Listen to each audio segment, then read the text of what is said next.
HTML element के बारे में हम आज देखेंगे। तो HTML एलिमेंट मतलब HTML element is everything from the start tag to the end tag. Tag name content goes here, मतलब एक टैग का नेम आएगा और कंटेंट यहाँ पर लिखा जाएगा बीच में और टैग नेम क्लोज हो जाएगा।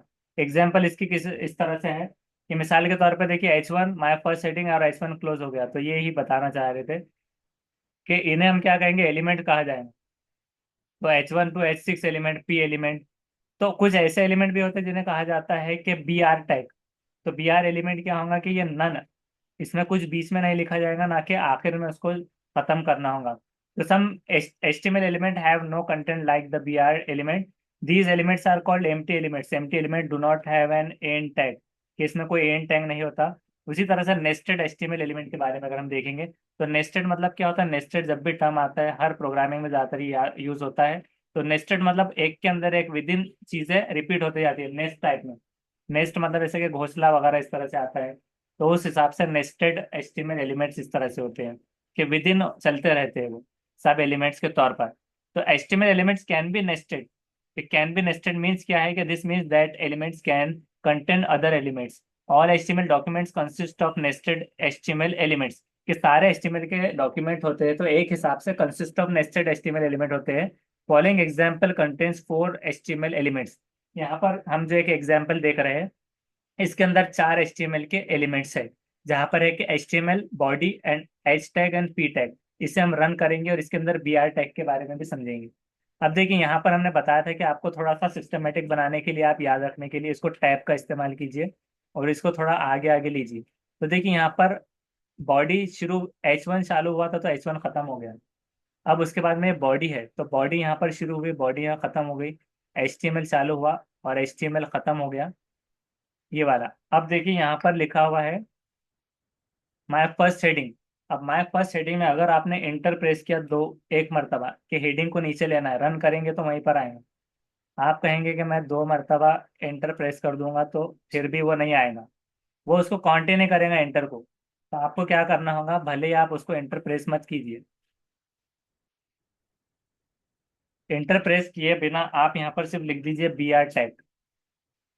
BR टैग लिखने के बाद अगर आप इंटर नहीं भी प्रेस करते, उसी के साथ अगर जुड़ा भी हो, तो रन करने पे देखिए नीचे आ जाएगा। अगर आपको दो एंटर प्रेस करना है तो BR, ये बार बार इसी में हो जा रहा है BR। तो इसको देखिए फिर से आपने ये किया और रन किया, तो देखिए। तो यहाँ पर से हम BR टैग मतलब एम्प्टी टैग है, इसका इस्तेमाल भी हमने देख लिया। और नेस्टेड का इस्तेमाल देखा कि H है HTML के अंदर बॉडी है, बॉडी के अंदर एलिमेंट्स ये दो चल रहे हैं। तो बॉडी कहाँ तक है, यहाँ तक है। वो बॉडी विद इन है HTML के अंदर। तो ये नेस्टेड की कैटेगरी हो गई। उसके बाद में एग्जाम्पल एक्सप्लेन देखते हैं कि HTML element is the root element and it is defined the whole HTML document. के HTML एलिमेंट जो होता है तो एक रूट है, मतलब फाउंडेशनल लेवल का बेस एलिमेंट है और ये डिफाइन करता है पूरा HTML डॉक्यूमेंट को।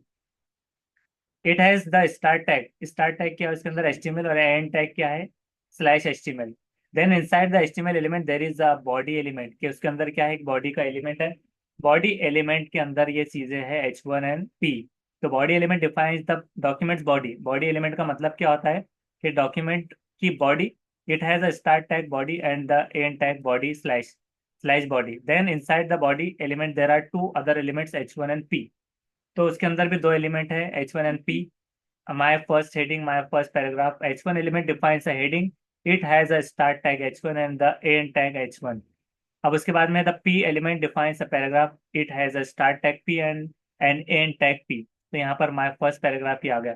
अब यहाँ पर बताया जा रहा है never skip the end tag. कभी भी आप स्किप ना कीजिए एंड टैग्स को। हम HTML element will display correctly even if you forget the end tag. कि कुछ एलिमेंट्स ऐसे होते हैं जो अगर आप भूल भी गए तो डिफाइन कर देंगे। मिसाल के तौर पे इसको ट्राई विथ योरसेल्फ ले लेंगे। यहाँ पर हमारे पास में एक है P एलिमेंट। P देखिए क्लोज नहीं हुआ, P को हम कैसे क्लोज करते हैं, /P करके। तो उसके बावजूद भी उसने उसको डिस्प्ले कर दिया करेक्टली। लेकिन ये अच्छा मेथड नहीं है।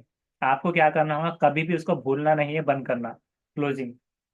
तो उस वजह से जैसे कि आपने गेट ओपन करके आए, गेट को क्लोज किया प्रॉपरली, पानी चालू किया, पानी को प्रॉपरली बंद कर दिया। तो कुछ एलिमेंट ऐसे है कि आपको हैबिट रखना है उसी तरह से, जब भी आप एलिमेंट को इस्तेमाल करेंगे तो उसको आपको फॉरगेट नहीं करना है एंड टैग देना।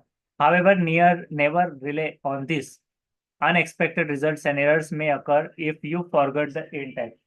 और अगर आपको लगता है कि अभी तो एरर नहीं आई और अगर आपको ये हैबिट नहीं होती, तो आप आगे चलकर आपको कुछ अनएक्सपेक्टेड ऐसे एरर आ जाएंगे जिसमें आपको समझ में नहीं आएगा कि आपने गलती कहाँ पर की है।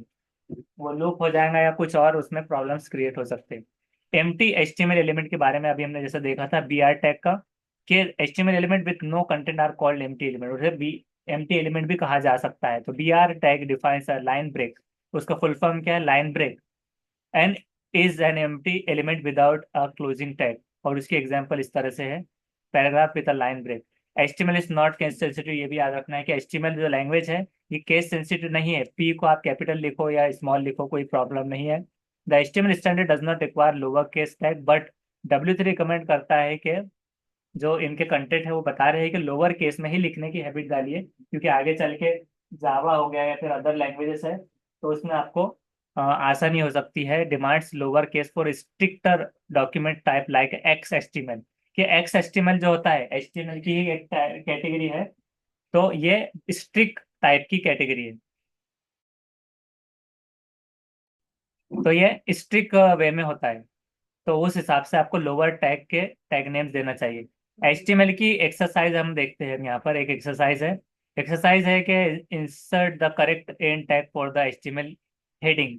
तो हेडिंग के लिए क्या प्रॉपर कैसे क्लोज करेंगे आप, /H1, ये लिखकर जब आप सबमिट करेंगे और हम देखते हैं हमारा जवाब, तो सबमिट करेंगे, बिल्कुल सही जवाब है। नेक्स्ट देखते हैं exercise 2, insert the correct and tags in the HTML document. तो ये H4 है, तो हम इसको /H4 करके ये क्लोज कर देंगे यहाँ पर। और P पैराग्राफ के लिए, अब उसके नीचे भी देखिए, ये /P तो हो गया। अब बॉडी, तो पहले क्या आएगा, HTML क्लोज होगा या बॉडी, बोलिए। पहले HTML था फिर बॉडी था, तो अब यहाँ पर HTML बॉडी आना चाहिए, बॉडी HTML, बोलिए। बॉडी, क्योंकि पहले बॉडी क्लोज होगी, /बॉडी, और देन जो है तो लास्ट में HTML, क्योंकि उसके नेस्टेड टाइप में चल रहा है इस तरह। तो अब हम सबमिट करेंगे तो बिल्कुल सही जवाब, तो ये हो गया।